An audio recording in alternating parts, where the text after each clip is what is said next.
So are you ready for this? Americans are announcing their citizenship in record numbers as the U.S. cracks down on global tax evaders. Those tough new laws are aimed at recovering the almost $100 billion the U.S. government says it loses in unpaid taxes every year. But is it just forcing Americans out of the country? Peter Schiff is CEO and Chief Global Strategist for Euro-Pacific Capital, and he joins us now.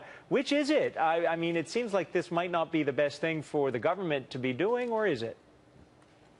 Well, I think it's a terrible thing that they're doing, and it's a disturbing trend that's going to continue. You know, the government is making it very difficult for Americans who happen to be living and working abroad to function. A lot of people are having to give up their U.S. citizenships, even though they'd prefer to retain them. But it's not just expatriates. You know, even if you're living in America and you want to bank abroad, you know, I own an offshore bank.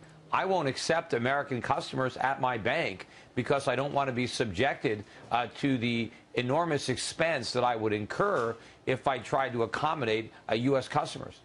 The fact that people are giving up their citizenship, I think the number's approaching almost 2,000. Is anyone taking note, other than the network and a few of the news organizations, is anyone in the government saying we need to rethink this?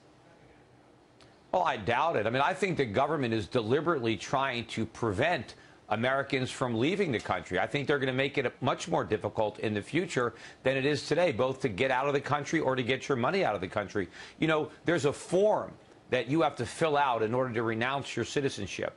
And up until a few years ago, the form was free. Now it costs $500 just to get the form to give up your citizenship. I mean, who knows what that form may cost in the future? Maybe it'll cost $5,000, maybe $10,000. They already have big exit penalties. If you're wealthy, if you have a lot of assets, and you want the privilege of no longer being an American citizen, you're going to have to pay a lot of money for that.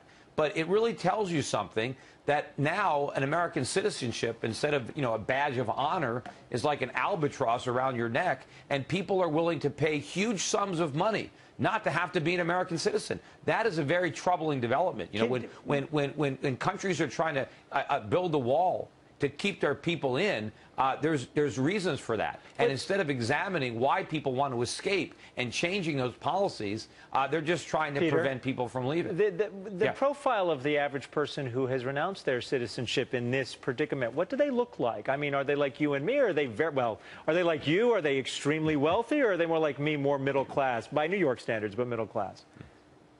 Well, I think a lot of the people who are expatriates who are giving up their citizenships are middle class, and they just can't even afford the complexity of filing a return while living offshore. They're having trouble with bank accounts, with insurance policies, getting home mortgages. So it's just their lives are difficult. But I think over time, more and more entrepreneurs, young people who want to make something of themselves and who find a lot more difficult to do it here because of their taxes and the regulations, they're going to want to leave. And I think a lot of Americans are going to want to get their money out of the U.S. because of the inflation that I see coming and the weakness in the dollar. And the U.S. government is going to try to find ways to mitigate that by making it more difficult for Americans to get out of the country, either physically or get their money out. All right, Peter Schiff, we appreciate you joining us to discuss this issue. It's not going away anytime soon. Thank you.